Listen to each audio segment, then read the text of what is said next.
Good afternoon, I'm Vashan Brown with the Midday News. A special welcome if you're watching on onespotmedia.com. Up first this afternoon, Tourism Minister Ed Bartlett is reporting that the coronavirus has not had any impact on the country's visitor arrivals.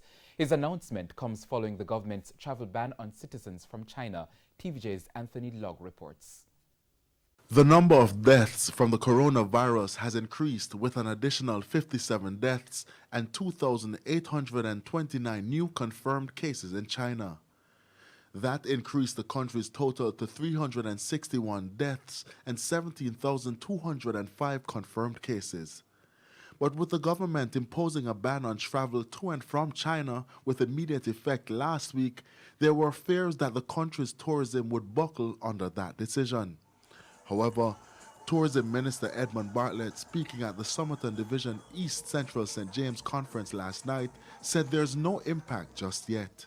When I did my check around, talked to the stakeholders and the partners, Jamaica has not had any fallout at all from the uncertainties that now prevail in the tourism industry because of the coronavirus. He also sought to dismiss rumors about the return of some Chinese nationals by the government. You will hear that we made decisions about restraining and, in some cases, not landing certain people. It's not because we don't like, because we love everybody, as you know, and we want all tourists from all over the world to come. But we have to protect Jamaica, we have to protect the citizens of Jamaica, and we have to protect the other tourists that come into our destination. In the meantime, this warning from the tourism minister.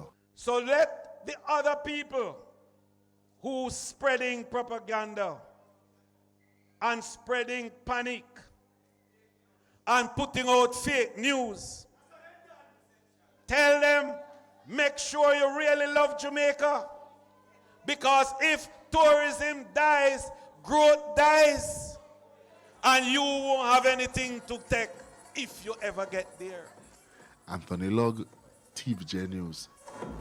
Meanwhile, at least one private sector group is warning that the global emergency caused by the outbreak of the coronavirus will have negative implications for the Jamaican economy. Disruptions in the movement of goods from China and a subsequent tightening in the supply of raw materials have been predicted by the Jamaica Manufacturers and Exporters Association, the JMEA. The second thing is that the global economy could slow down, and that's not good news, at all for anybody. And the third aspect of it is from a supply chain standpoint, a number of the imports into the country are coming out of China. So already China has extended the New Year's holiday, which would imply that there will be a delay in the shipments from the country. And that we anticipate that there could be even a further extension of that, which could see a number of goods coming into the country, whether finished goods or raw material, which lead on to add-on price effects. So, I expect prices in the short term to actually go up, which again would have an impact on things like inflation, etc. So overall, the coronavirus is a threat from a national standpoint and from a company standpoint, something that we obviously have to be very concerned about, very vigilant about. As a nation, we have to take every precaution possible to protect the economy and the people. And still on issues relating to the coronavirus, opposition spokesperson on foreign affairs Lisa Hanna says some persons are concerned that the coronavirus will spread to the island if Jamaicans in China return home. She believes the Ministry of Health can reduce this fear by constantly advising the public of its response to the threat of the virus. And China has completed work on an emergency 1,000-bed hospital set up in Wuhan. It was completed in a record span of 10 days. It serves as a quarantine hospital designated to treat patients infected with the virus. According to Chinese state media, work began on the hospital on January 23 and was completed Sunday morning. It is equipped with safety and protective equipment and will provide enhanced care to the patients. Approximately 1,400 medical staff from the armed forces have been deployed to treat the patients at the hospital. On to other news now. The government is on a drive to have all 30 places of safety for the nation's children fire certified. This comes following recent fires at a number of facilities which look after children in state care. The most recent was at the Jamaica National Children's Home in August last year, which displaced 41 of the 86 wards at the home. In 2018, Prime Minister Andrew Holness had ordered a review following a fire at the Walker's Place of Safety on Lyndhurst Crescent in St. Andrew. Fast forward to this year, the Education Ministry says some of these facilities are still not fire certified. One such is the Maxfield Park Children's Home. So remember that state care, we have partners. So we have homes that are run by the government, and then we have some homes which are private homes where we give them a subvention, per month for each child, and they're also public-private as well. So it's a, there's a multiplicity in terms of the different types of sectors in terms of state care. But ultimately, as a government, we recognize the responsibility of ensuring that every single child is protected and every single child is safeguarded. In the meantime, Junior Education Minister Alanda Terrelong is calling for an end to corporal punishment. He says studies have shown a direct correlation between corporal punishment and acts of crime and violence in the society. We can discipline our children, obviously. I would never say to any parent that you must not discipline your child, but discipline them with love. Violence begets violence, and there's a direct correlation between the violence in Jamaica and the severe types of corporal punishment that we use to discipline children. Discipline was never intended to physically harm or to shame or to somehow embarrass and humiliate and rob our children of their humanity. Firefighters are this afternoon trying to figure out the cause of a fire in the corporate area this morning. It's understood that shortly after 10 this morning, a car burst into flames at the intersection of Tangerine Place and Half-a-Tree Road. No injuries were reported. An eyewitness gave this account.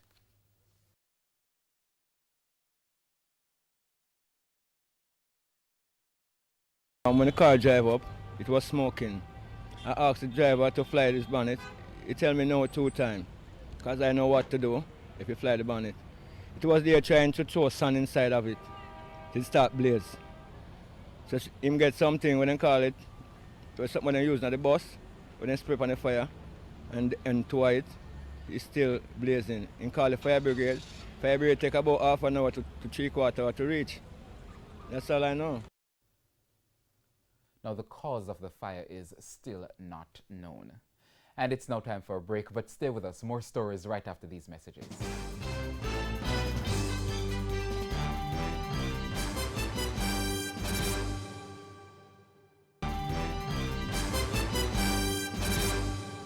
Welcome back. Continuing the news now. Residents in Fort Charles, South St. Elizabeth, this morning staged a protest for improved conditions, improved road conditions, and a reduction in the dust due to sand mining. They say for years they have been neglected by their elected representatives, but they are not able to bear with the current situation any longer.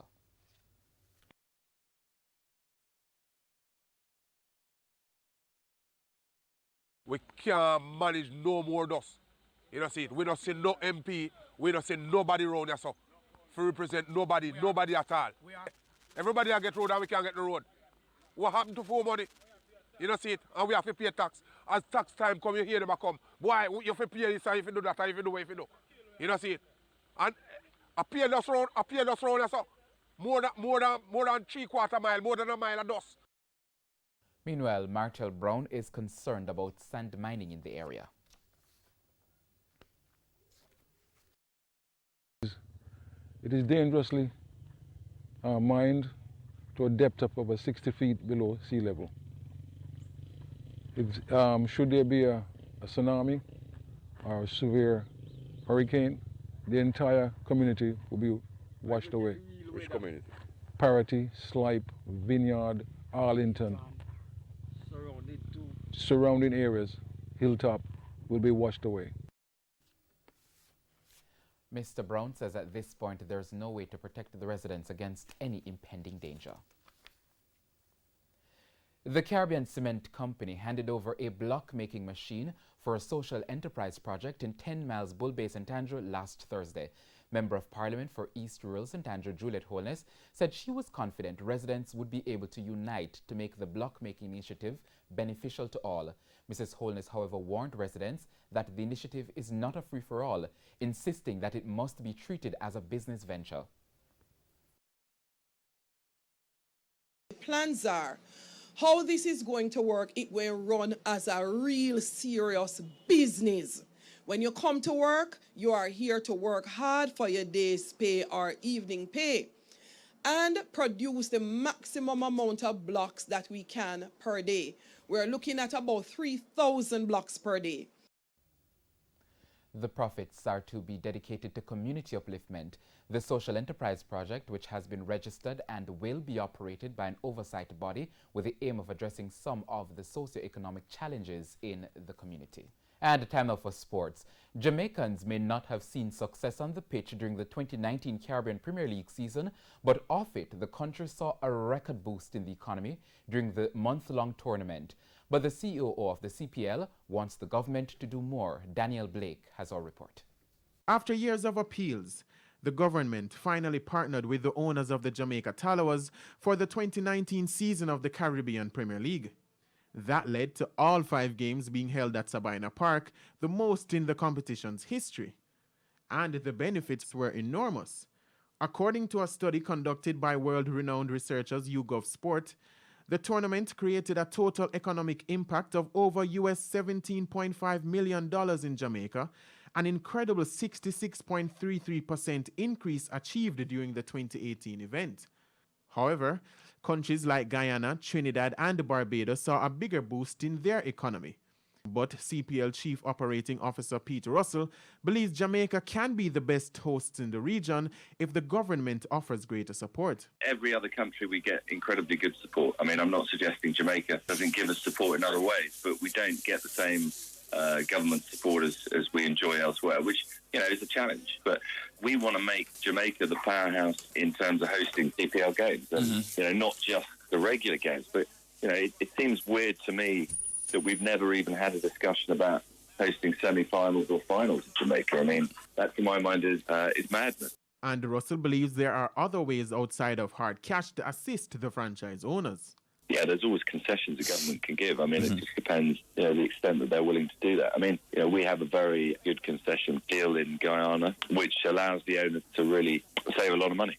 So that's really what it's about. I mean, as you said, it's not necessarily just hard cash. Yeah. There are other ways of doing it. But at the end of the day, the Jamaican government have a view on it. It's up to us to try and change that.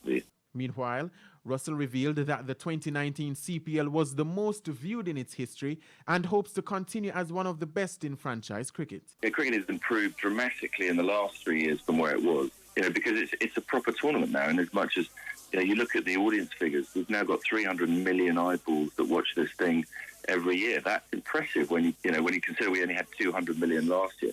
And Facebook said to us a couple of weeks back that we're now the second most engaged with cricket tournament in the world. Now, when you think of the number of cricket tournaments that there are, that's we're only huge. just behind IPL. So it shows you that people like the tournament, and that people like the tournament because it does have that unique dynamic of, yes, great cricket, but a vibe that I don't think you see anywhere else in the world.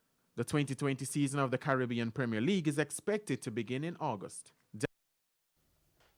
And that's the Midday News. I'm Vashon Brown. Join us at 7 for Primetime News Package. On behalf of the news, sports, and production teams, have a good afternoon and have a wonderful week.